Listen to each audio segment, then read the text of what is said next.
Hi everyone. Today I'm tackling the question, do you really not have enough time to write? The truth revealed. By the end of this episode, you have practical strategies to find more time for writing, no matter how busy you are. Now keep in mind that this episode was born out of the reason for me to create podcast episode to answer all the questions I have and all the myths and all the excuses I have about writing. So please do keep in mind as I progress that as much as I keep saying you, I'm talking to myself, and if it benefits you, I'll be so much happy. As much as I do intend to listen to these episodes over and over again when I come up with these different excuses while I write. Okay, so the first thing is why do we even say that we do not have enough time to write? So what is the question enough time to write? So if we say we do not have enough time to write, it means in one way that we do have time to write, but it's not enough. Like it's not even enough for us to get started. Like it's too small, it's too minimal. Like we just cannot do it. You understand? It's like me telling you to create a spaceship. It's me telling you a child to grow into an adult in 2 minutes. Like I'm like, dude, that's impossible. How can I even do that? I can't even, like, that's not even, that's physically incomprehensible and impossible. But writing is not like that. But most of the times when we make that statement, that is what we have in mind.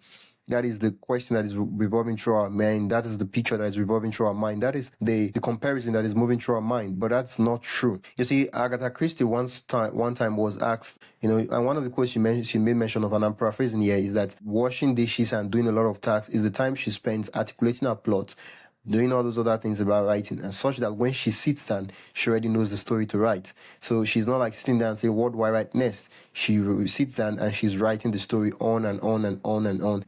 It's as though she's copying the story because she's already articulated it in her mind already. Now, not everybody has to be like Agatha Christie, but it goes to show a long way that writing itself has a process. It starts from the idea and then it moves on to the editing, which is the final stage.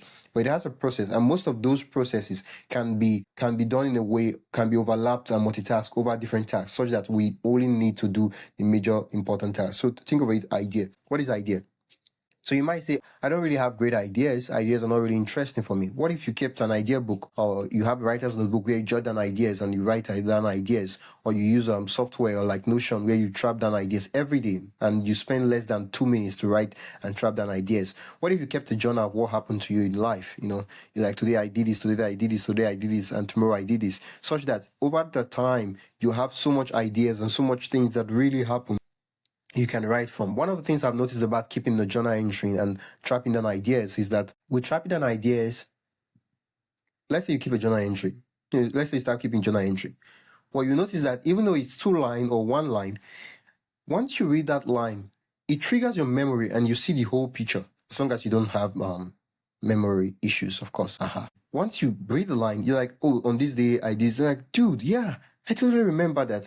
But without that statement, without that sentence, you trying to remember, trying to pull that out of your memory is going to be as difficult, as possible. But then with that scope, you're like able to go into the safe and unlock that part of your memory and pull out what you need to get out from there, and then create a story and write something for yourself. So with the idea, you could use a list of prompts, and you can find that in buildwriting.com. You can just go there and you search for a lot of prompts, use that to write. You use a list of prompts.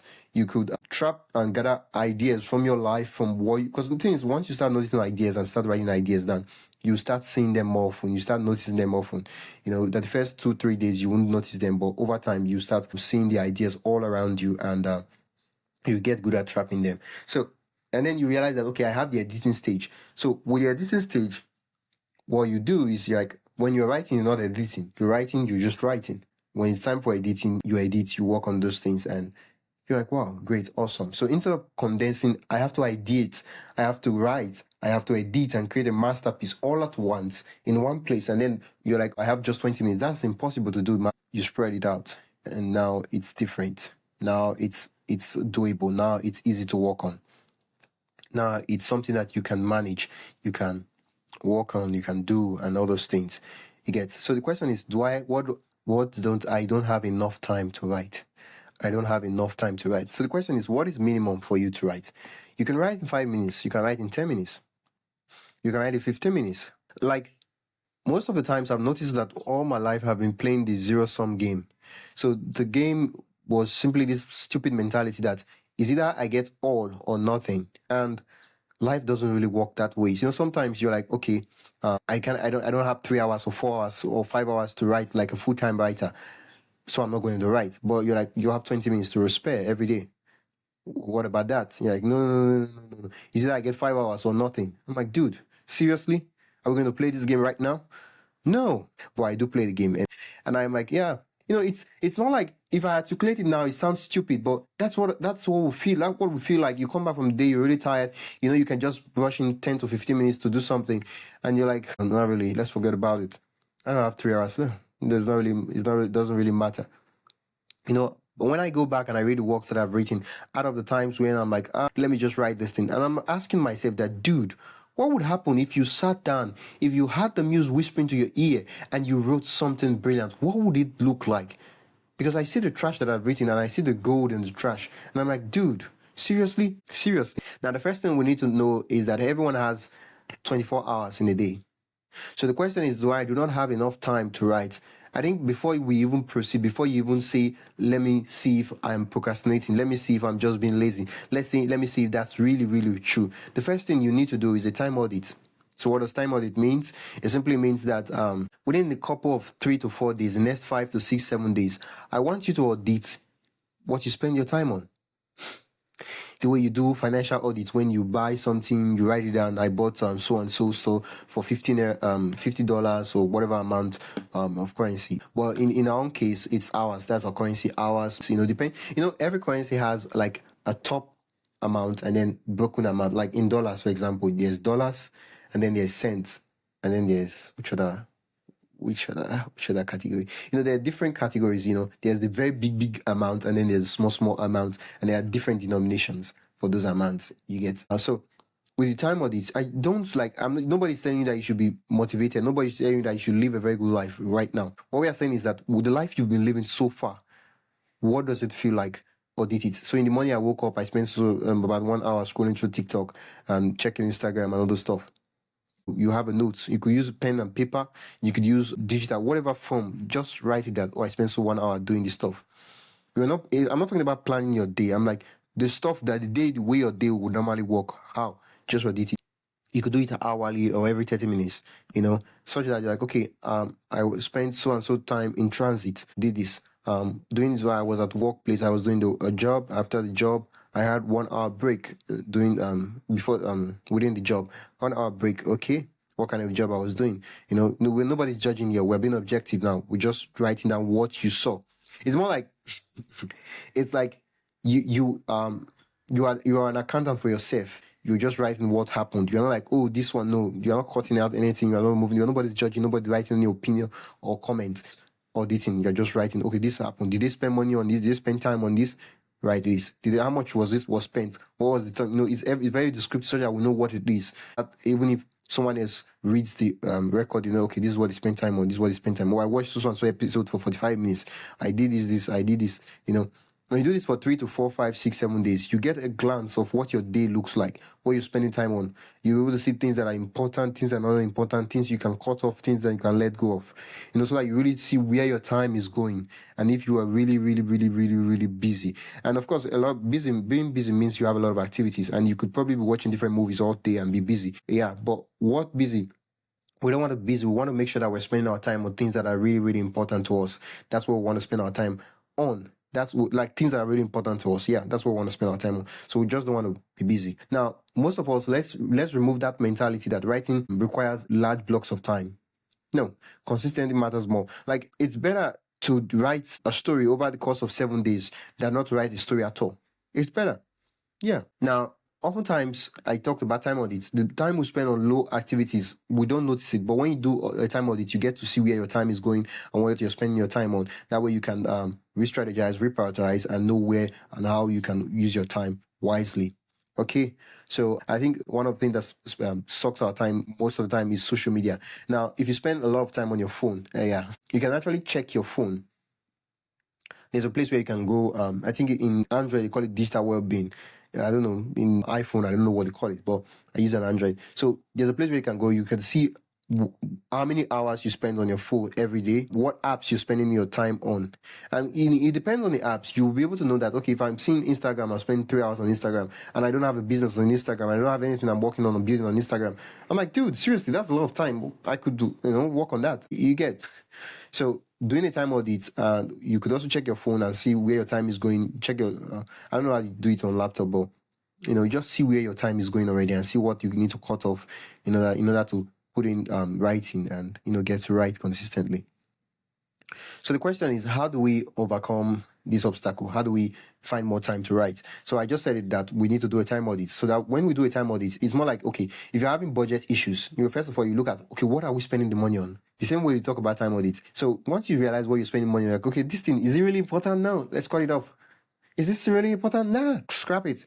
And then you're able to see the things you're like, okay, let's not cut it completely off, but let's just cut it in half. Budgeting and all that. And of course, most of the things that are in budget, they are important, but some are more important than others. I feel like I'm just quoting Animal Farm right now. All animals are equal, but some are more important than others. If you've not read that book, you should definitely read that book. Yeah. In fact, it's a novella. It's very short, brief, and an interesting piece by George Orwell. So the next thing is you want to implement the 15-minute rule. So you just set a timer for 15 minutes and you write for 15 minutes. You just write. It doesn't really matter the word count, it doesn't really matter what the story comes up with, but you just write for 15 minutes. And all through that 15 minutes, you cannot strategize, you cannot think. Of course, you'll be thinking, but all through that 15 minutes, you write. And there are different tools and different apps out there that probably want to enhance the experience. And there's an app we call the most dangerous writing app. It's called Write or Die. What the app does is that you start a sprint, and if you don't write for so and so seconds, it will start deleting the words that you've written so far. So you are forced to actually start typing and writing something else. It will start deleting. Like if you just notice that, okay, it depends on the mode you put it in. You could put in easy mode where, okay, after every 5 seconds or after every 10 seconds, if you don't write something, if you're not typing something down, it's going to start deleting. And then for some, the mode is different and the app is out there. But the whole idea is that you just have to write for the next 15 minutes, 15 minutes. And Anthony Trollope, is it Trollope or Trollope? He'd usually do that. He would sit down and would write for 15 minutes sprints and write like that every day until he went to work. Okay, so the next thing is we want to spend time utilizing our dead time. That's why I talked about the time audit. So with the time audit, you will be able to see where your time is going to.